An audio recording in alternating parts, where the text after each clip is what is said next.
Okay. Okay, so we left off last time, just a brief recap.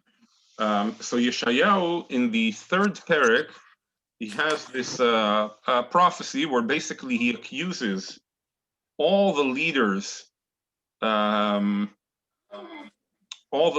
his time. In other words, we're talking about the political leaders, etc., of a certain amount of corruption. And a result of that, the punishment will be that Hashem will completely remove Hineni Masir Mash'enu Mashena. We said Mash'enu Mashena is sort of the title for the chapter, or at least for the list that starts off the chapter. In other words, that Hashem will remove from power any type of leaders that we have, whether it's a Mash'en, like a big leader, or even a Mash'en, somebody in a smaller position of power. And we sort of took a look at the list, and we said that the list consists of, we have the financial leaders, Mash'en Lechem and Mash'en Maim, we have the military leaders, Gibor Vish Milchama, and then we have sort of the leaders of the nation at large. And then we had also more local leaders, smaller leaders like the Sar Chamishim, the Yoetz, Chacham Charashim, and etc. And the sort of the idea of the list is, as Yeshayahu always uses very vivid language to sort of say, all of this is going to be wiped away. Now, the point that we left off was to analyze specifically 4 leaders, which I titled them at least the leaders on the more national scale, what you would call. And again, as we've seen already a number of times, Yeshayahu seems to be alluding to Sefer Dvarim. Okay, we'll see in general that Yeshayahu, in general, when we study Tanakh, it's always good to try to compare. There's a lot of cross-referencing going on in Tanakh, if you can pick up on it, on the subtleties of the cross-referencing. But in Yeshayahu also, until now, it's been very evident that, as we saw from the very second verse in Yeshayahu, where we saw that he alluded to Sefer Dvarim Parashat Azinu. So here too, in this list, at least regarding these 4 people, he seems to be alluding to a very clear section, at least to my understanding, in Sefer Dvarim. So let's again show the comparison. What am I talking about?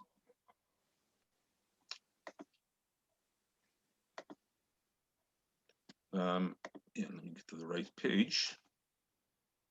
Okay, so we had in the list of Yeshayahu numbers 5 through 8. That's what I call them, the sort of the leaders on the national leadership. We had the Shofet, which is like the judge or the magistrate, I don't know what you would call it, Navi, the prophet, Kosem, the magician, and the Zaken, the elder.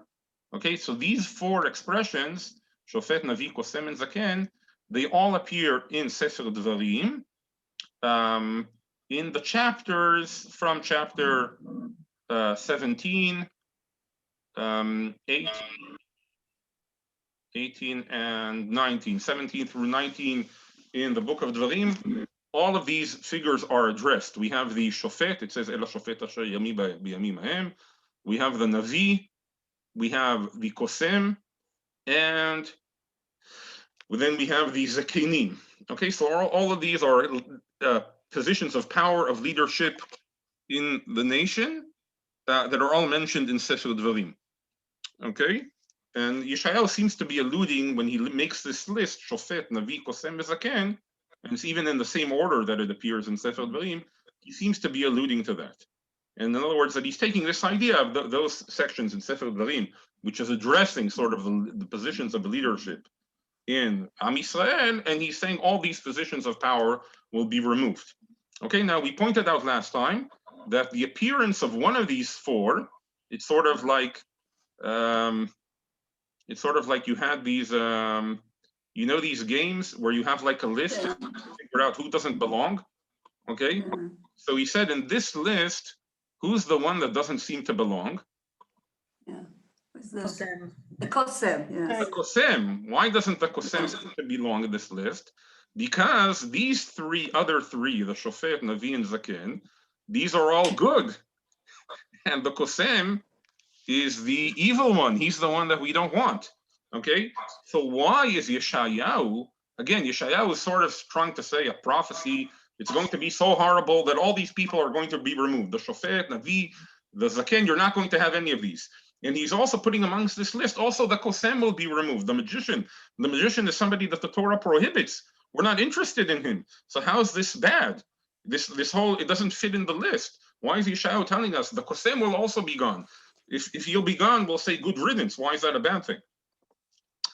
So to try to understand that, okay, let's first try to see a little bit more about this kosem. Okay, so let's see how he's described in Sefer Dvarim. Okay, so let's read through the psukim, and then afterwards we'll try to answer our question. So it says as follows: Ki ata ba el haaretz, asher Adonai Elohecha noten lach, lo tilmad la'asot ketoavot hagoyim hahem. When you enter the land that the Lord your God is giving you, you shall not learn to imitate the abhorrent practices of those nations. Okay, obviously one of the concerns of Am Yisrael entering the land of Israel was that they would learn from behaviors of the nation, and this is something that's addressed in the Torah extensively, that you should not learn from their behaviors.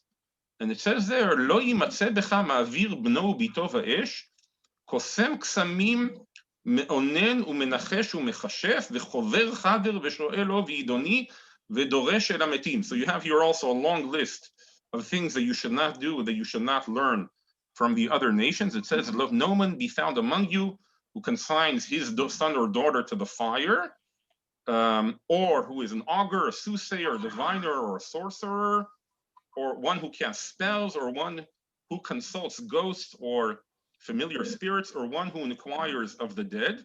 Okay, all these were sort of different types of magic that the goyim in those times would practice. So all of these the Torah is prohibiting. Why? Ki to'avat Adonai kol oseh ele, u'viglal ha'to'avot ha'ele Adonai Elohecha morish otam mipanecha.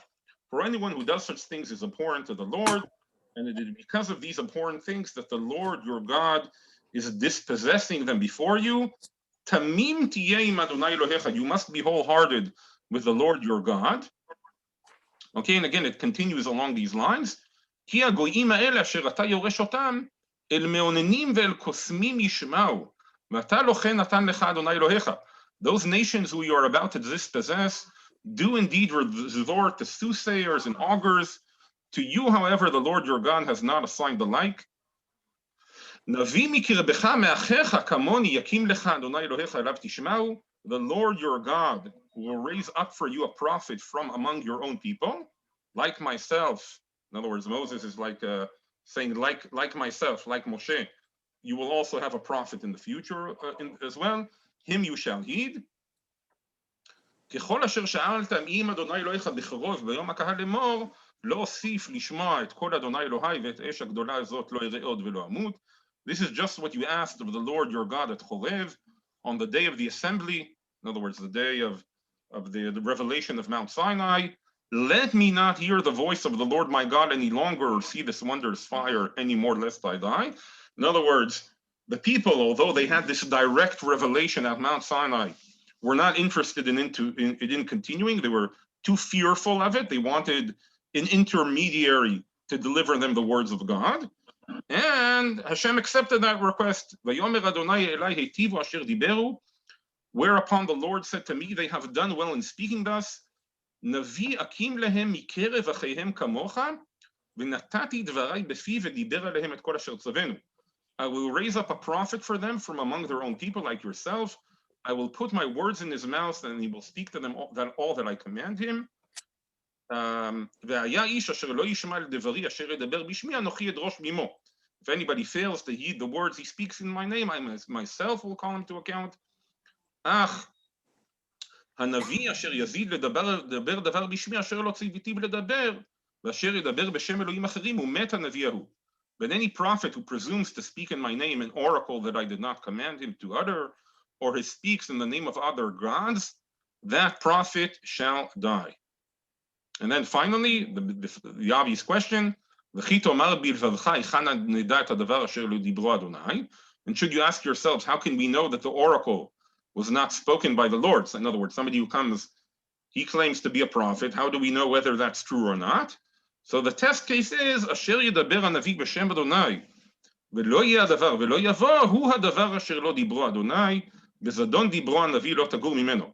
If the prophet speaks in the name of the Lord and the oracle does not come true, that oracle was not spoken by the Lord, the prophet has uttered it presumptuously, do not stand in dread of him.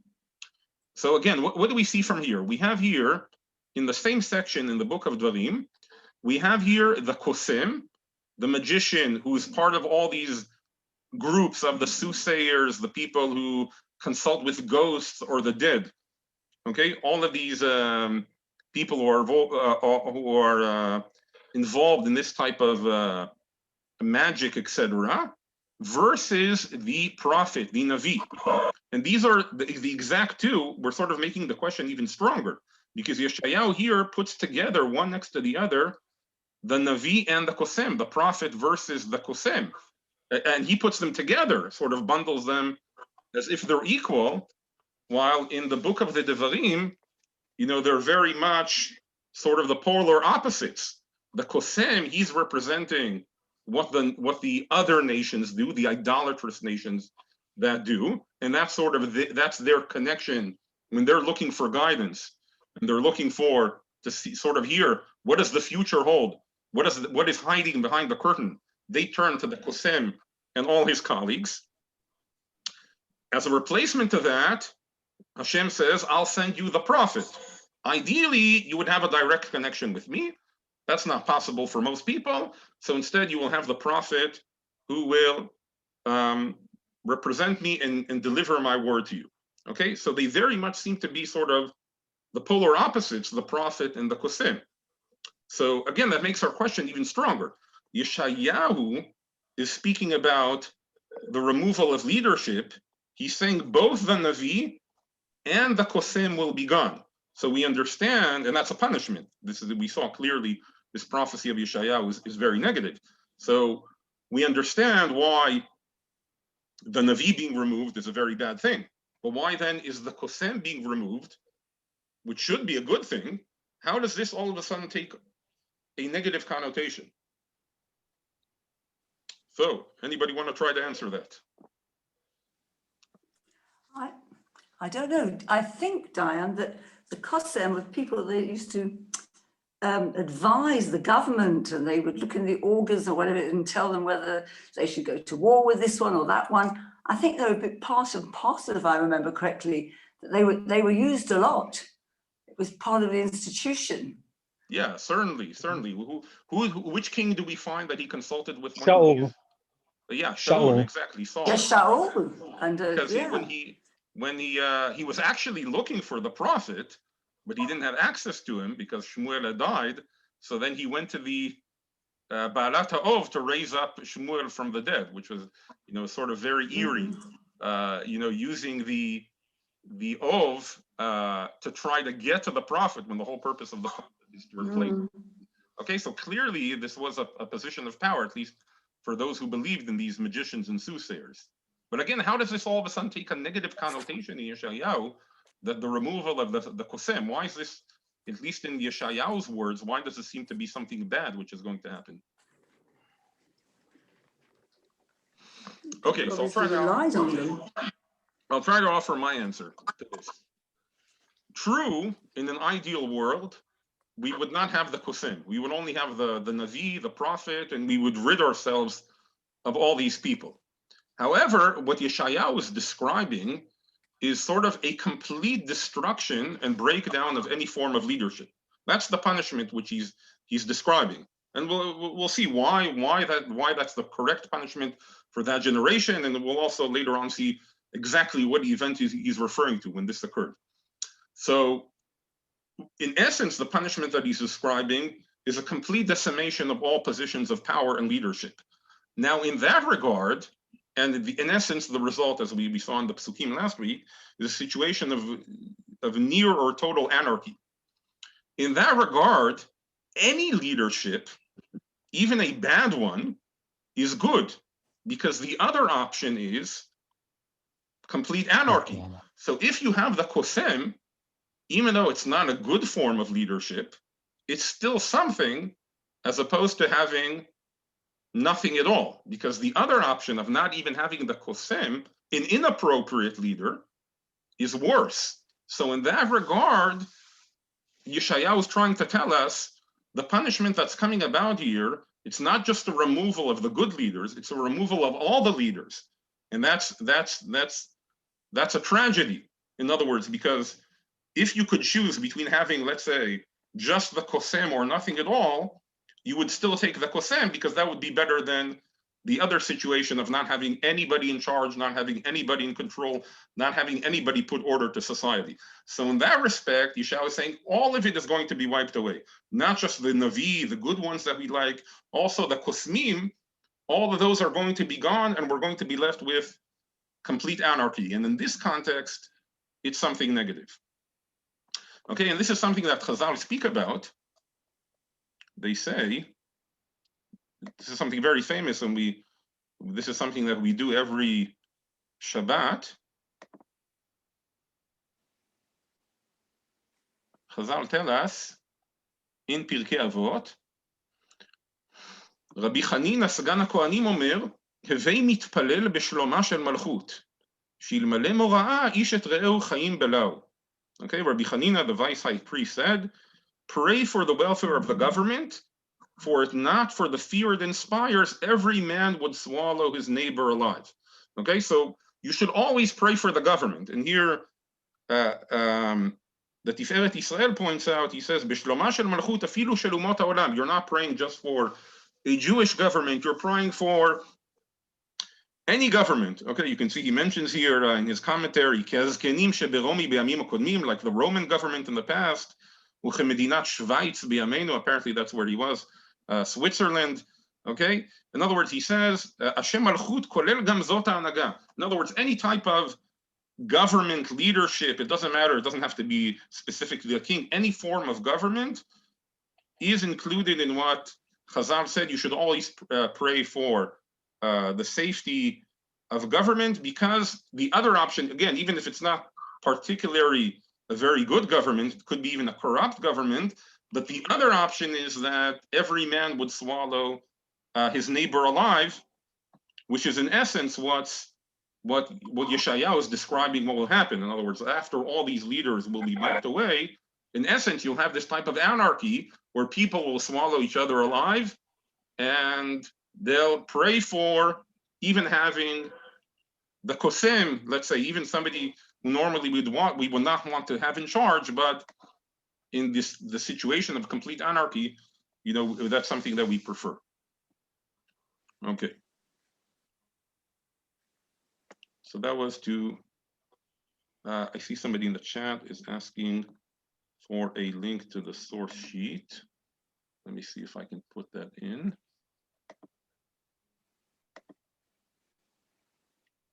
Diane, can I ask a question, please? Please, go ahead. The last verse that you put in from Devarim there is very troubling. Which because one? The one that says if there's a prophet and he says something and it's not correct, then you mustn't follow him. Right. How do you know it's not correct until it's happened? In other words, you have a prophet that says, now, boys, if you do this, you carry on like you are, then there's going to be trouble. And you can say, well, it hasn't happened yet, so therefore we don't need to follow you. I'm sorry to a question like that. No, excellent question. The Rambam addresses that in his halachot. I think it's in Hilchot Yesodei Torah. And he basically describes the processes as follows. If a person, you first have to see that he has the characteristics of worthy to be a prophet, right? Because it can't just be any Joe Schmo can come and claim that he's a prophet and we'll have to believe him. So that he has to have certain attributes, certain qualities, a certain level of very high level of knowledge and also of character, etc., that he's worthy to be a prophet. If he, assuming that he has those characteristics, and he comes and he speaks in the name of God, then you have to obey him as if he's a prophet. You have to assume that he's a prophet. The only way you can discover that he's a false prophet is if he prophesizes that something good will happen, and it doesn't. Okay? If he prophesies something bad and it doesn't happen, it doesn't prove that he's a false prophet, because it could be that something bad was supposed to happen, but then we repented and we were saved. But if he prophesies something good that will happen, and then it doesn't happen, then you know that he's a false prophet. So granted, there is a potential here that we could be deceived. Okay, the Rambam writes that even though you don't know for sure that he's a true prophet, you just assume that he is, based on his characteristics, etc. You have to obey him because that's what the Torah commanded.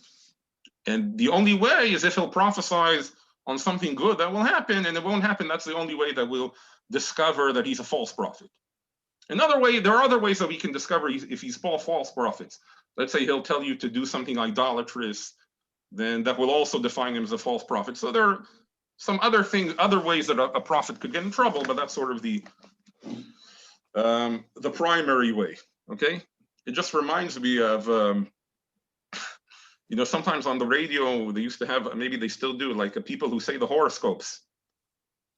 So I remember once there was speaking on the radio with one of these people who were telling about the horoscopes, and then they mentioned something about the basketball team winning, and the lady who was doing the horoscope said, yeah, we could see that in the horoscope as well, that the basketball team was going to win. So the radio announcer, okay, so there's another game tonight. Are they going to win again? And she said, oh, I didn't check that yet. Okay, so very cleverly she managed to get out of that bind. But that's sort of the test case. If the prophet is willing to put himself on the line, and we'll see if it happens, that's the only way we can discover that he might be false. Okay. So let's go on now to the next section in Yeshayahu. Okay, still in this part of the chapter, but after the long list, let's go back and see what Yeshayahu is describing here.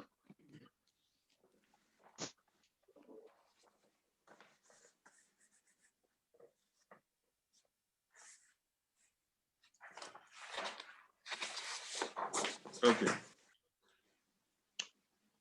So we have here, basically just a reminder what we saw. So in verses 1 through 3, we have this list of the 13 leaders, these positions of power that will be removed.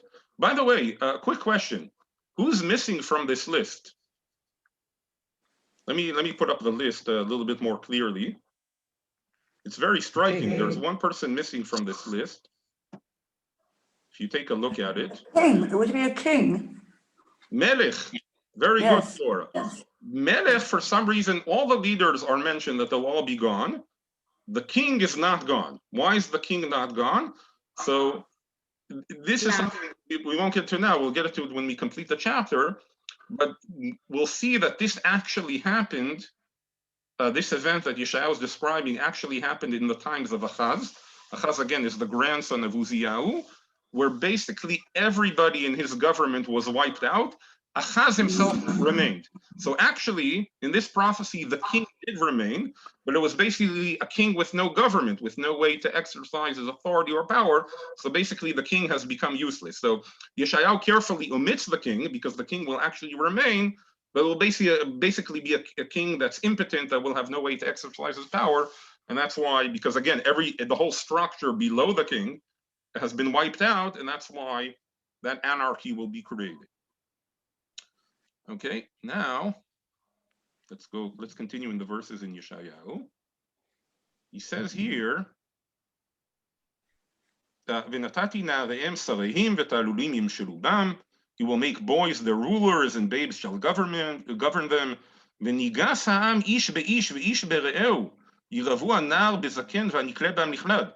So the people shall oppress one another, each oppressing his fellow. The young shall bully the old, and the despised shall bully the honored. In other words, this is exactly what Chazal described. Ishet re'eu chayim bala. One person will swallow the other way around. There's no law, there's no order, there's no police, there's nothing. And now comes the desperation. Okay, verse number 6. Ki yitpos ish be'achiv beit aviv Simla lecha katzin tieh lanu v'hamachshela zot tachat yadecha.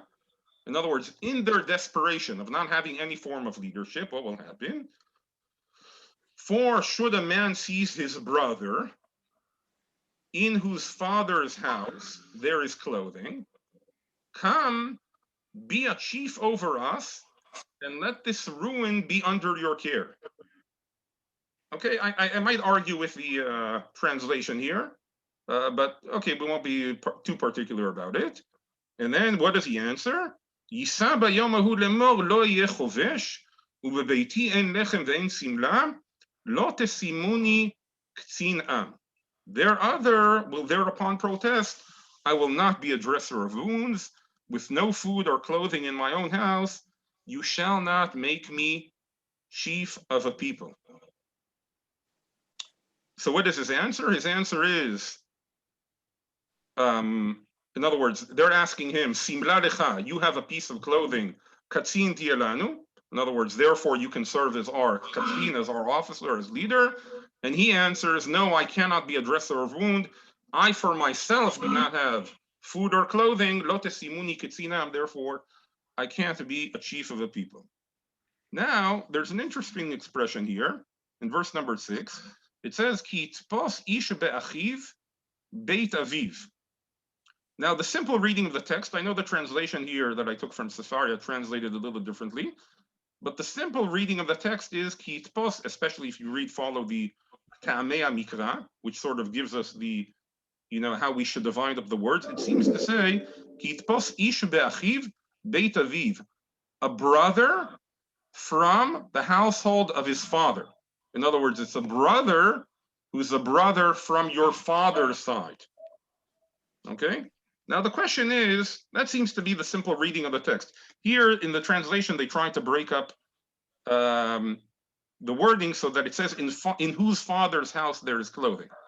But the simple reading, again, as I said, is Ki tpos ish be'achiv beit aviv, a brother from his father's household. Now, why would Yeshayahu put this in, that it's a brother from the father's household? What is he getting at? Young and unmarried? But what? Uncle. Well, I don't know if he's young and unmarried. He probably, you're right that he's not so qualified because they're sort of turning to him in desperation. But why does it have to be from his father's side? Why can't it be from his mother's side? What's the insinuation here? Well, from the king, I assume that the king would pass down the male line. Sorry, You were guys. saying Beit Aviv, it's sort of somebody who is supposed to be within the royal family and somehow a successor to the throne. Yes. Okay, could be. Is it insinuating that from the mother's side, you don't know who the father is? Maybe insinuating. You mean if it would be from the mother and not from the father, and the mother was a woman of loose morals, yes. Okay, all right. So I'll try to give you the answer, at least to my understanding. I think we have another case of cross-referencing to another story in Tanakh. Okay, this expression of Beit Aviv, and also some other expressions, if we search for these terms, I think they'll lead us directly to the story of Yiftach HaGiladi. Yes, I was going to say. Okay, let's see what happened there. Yeah, I was thinking about that actually, and also with David, even there was once a slur on David's genealogy. Okay, so let's see what happened. The story of Yiftach, very famous story, which appears in the book of Shoftim. Let's see what happened there. We'll soon see why. Again, this is many generations before the times of Yeshayahu. We're talking about pre-King David, in the book of Shoftim, in chapter 11. It says as follows. The Yiftach HaGiladi, again, at this time, there was no royal family, no king. Each time Am Yisrael was in trouble, they'd appoint some sort of shofet, some sort of leader, warrior to lead them. But no really any form of a central government of the sort. Okay? So it says here in this time, Yiftach HaGiladi, Haya Gibor Chayil, והוא בן אישה זונה. ויולד גלעד את יפתח. So Jephthah the Giladite was an able warrior who was the son of a prostitute. Jephthah's father was Gilad. Okay, Gilad was a very prominent person. Some of the commentators claim that his mother was not really a prostitute, but she was what we would call a concubine. In other words, the way it worked in these powerful families, you would sort of have the official wives, and then you would have the concubines, and the children of the concubines, sort of the woman of lesser stature, had less of a position within the father's household as opposed to the children from the primary wife or the primary women, and they were really treated as the successors. So in this case, Yiftach HaGiladi, he was the son of Gilad. So from his father, he had this prominent recognition, but he was the son of a woman who didn't have the stature of being one of Gilad's, being his main wife or one of his prominent women. And as we'll see, that's sort of the background to what happened with him. Okay? Vateled, this is the next verse. Vateled eshet Gilad lo banim, ויגדלו בני האישה, ויגרשו את יפתח, ויאמר לו, לא תנחל בבית אבינו, כי בן אישה אחרת אתה. But Gilad also had sons by his wife, okay, his primary wife. And when the wife's sons grew up, they drove Yiftach out. They said to him, you shall have no share in our father's property, for you are the son of an outsider. Okay, this is a recurring theme. We see this in Tanakh. We also see it as well already with Sarah and Yitzchak versus Ishmael, where Sarah demanded that Abraham expel Ishmael because he was the son of Hagar, and she said, Ki lo yirash ben ha'ama azot imdi Yitzchak. She didn't want him also to be inheriting from Abraham. Only Yitzchak should be the successor, the inheritor. So Ishmael and Hagar were cast away. Here too, the official sons of Gilad threw out of the household Yiftach. They didn't want him to inherit with them. He was considered to be of sort of the unofficial woman of Yiftach. And okay, let's see what happened. ויברח יפתח מפני אחיו, וישב בארץ טוב, ויתלקטו אל יפתח אנשים ריקים ויצאו עמו. So Yiftach fled from his brothers and settled in the Tob country, okay, that area. Men of low character gathered about Yiftach and went out raiding with him. So he became the leader of some sort of clan, whatever, and they went and they attacked places, and that's what they were doing.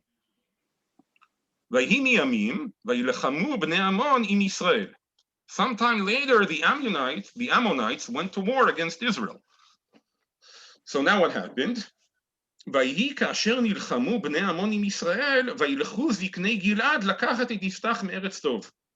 when the Ammonites attacked Israel, the elders of Gilad went to bring Yiftach back from the Tob country. Why? Because now they were at war. Yiftach was a powerful military leader. They had threw him out, but now they needed his services, and he's got all these people that he gathered around him, and they've become apparently warriors, albeit maybe more like pirates until now. But now that the Ammonites, the Ammon, are attacking, now they need him to help them to fight back. So what do they say? ויאמרו ליפתח, לך והיית לנו לקצין. If these words sound familiar to you, Lecha v'ayita lanu lekatzin, this is the exact expression that Yeshayahu used in our chapter. Yeah. So they said to Yiftach, come be our chief, so that we can fight the Ammonites. What does he answer to them? ויאמר יפתח לזקני גלעד, הלא אתם שנאתם אותי, ותגרשוני מבית אבי, ומדוע באתם אליי עתה כאשר צר לכם? So Yiftach replied to the elders of Gilad, you are the very people who rejected me and drove me out of my father's house. How can you come to me now when you are in trouble? ויאמרו זקני גלעד אל יפתח, לכן עתה שבנו אליך, והלכת עמנו ונלחמת בבני עמון, והיית לנו לראש לכל יושבי גלעד. The elders of Gilad said to Yiftach, honestly, we have now turned back to you. If you come with us and fight the Ammonites, you shall be our commander over all the inhabitants of Gilad. ויאמר יפתח אל זקני גלעד, אם משיבים אתם אותי להילחם בבני עמון, ונתן אדוני אותם לפניי, אנוכי אהיה לכם לראש. So Yiftach said to the elders of Gilad, very well, if you bring me back to fight the Ammonites and the Lord delivers them to me, I'm to be your commander. ויאמרו זקני גלעד אל יפתח, אדוני יהיה שומע בינותינו, אם לא כדבריך כן נעשה. And the elders of Gilad answered Yiftach, the Lord himself shall be witness between us, and we will do just as you have said. וילך יפתח עם זקני גלעד, וישימו העם אותו עליהם לראש ולקצין. Again, the term קצין. וידבר יפתח את כל דבריו לפני אדוני במצפה. Yiftach went with the elders of Gilad, and the people made him their commander-in-chief, and Yiftach repeated all these terms before the Lord at Mitzpah. So in the story of Yiftach, we have basically a situation where he was, although their brother from the father, but not from the mother, he was the son either of a prostitute or a concubine, something of the sort, which is why they expelled him. But when they were faced with war under attack from the Ammon, then in their desperation, they had to turn back to him, ask him to be their leader. And Yiftach said, I'm willing to come back, but only if I'm not just coming back for this war, but you will accept me as your leader from hereafter. And they agreed to his terms. And we know the story ended up that he won the war with Ammon. He became their leader. He became the shofet. There was the whole story with his daughter that he promised to sacrifice when he came out of his house, and that whole story then ended up with Yiftach. But that's ultimately what happened in that story of Yiftach. Now, if we take a look back again at the words of Yeshayahu, we can see, I think to me, that it's very clear that he's trying to hint to this story of Yiftach. Why? Because again, if we go back to the words of Yeshayahu, he says,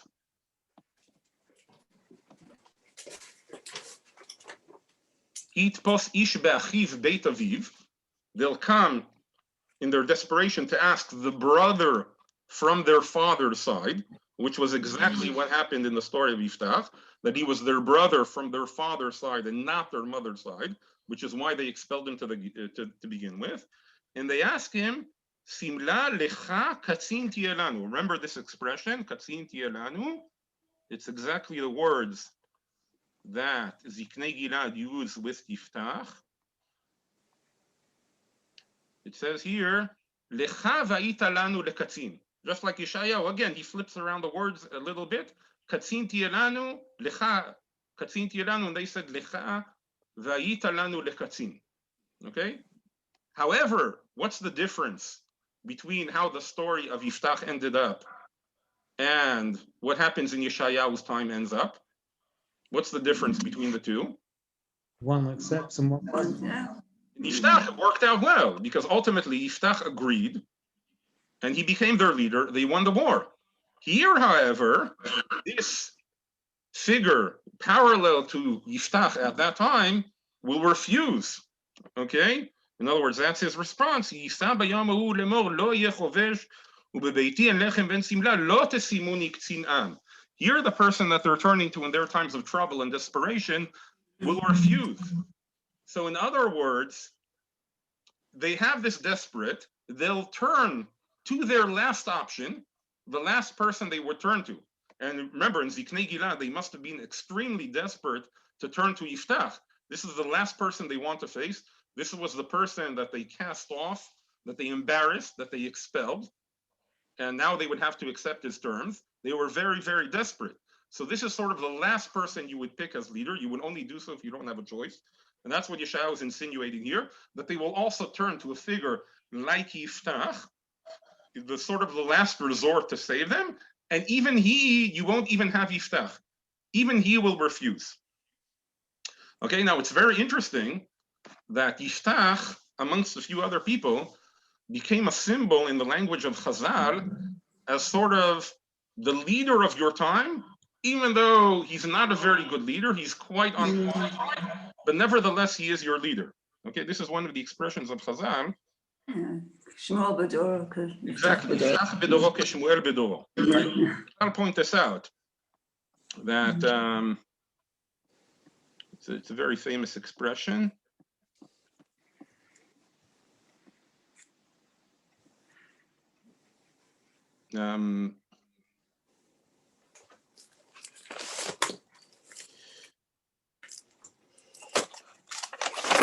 Here, I'll just read the end of this. This is a Gemara in Masechet Rosh Hashanah. Okay, we won't read now the whole passage, but I'll just the punchline of it. Lomar lecha Yerubal shebedoro keMoshe bedoro. Yerubal is a reference to Gidon, one of the Shoftim. He's considered in his generation, he's like Moshe Rabbeinu, like Moses in his generation. Bedan bedoro, Bedan is a reference to Shimshon. Okay, Samson, who was also a very problematic figure, as we know. Ke'Aaron bedoro, he's equivalent to like Aaron HaKohen in his generation. Yiftach bedoro, a very inappropriate leader, and we know in the story there were also other problems with his behavior. Kishmuel bedoro, he's equivalent to Shmuel in his generation. Shmuel, obviously, one of the great prophets. Lamdecha she'afilu kal shebakalim v'nitmane parnas al hatzibur harei hu ke'abir she'ba'abirim. In other words, even somebody of the least distinguished individual, once he's been appointed as leader over the community, he must be treated like the greatest of the great, and all are required to heed him and obey his rulings. Okay, and that's what the Torah says. That you shall come to the judge, the magistrate who will be in your generation.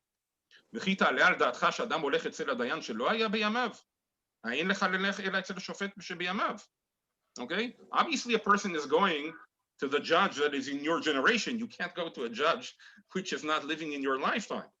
Rather, what is the message? In other words, you can't compare. In other words, you can't say, well, the leader in that time, he was a great leader. What we have now is nothing. Whoever is the leader in your generation, even if it's not at the level of that was in the past, that's sort of the leadership that you have to accept. So again, that's the idea. Even Yiftach Bedoro is something. It's some form of leader. Even though it's sort of the least distinguished type of leader, nevertheless, it's something. He's leading them. He's fighting the wars. They have some sort of order and safety in their society. Yeshayahu is saying, what will happen now is you won't even have the privilege of having Yiftach. You will turn to the Yiftach of your generation, and even he will refuse. And as we said, you will have, at this point, complete anarchy, and that's the message of Yeshayahu.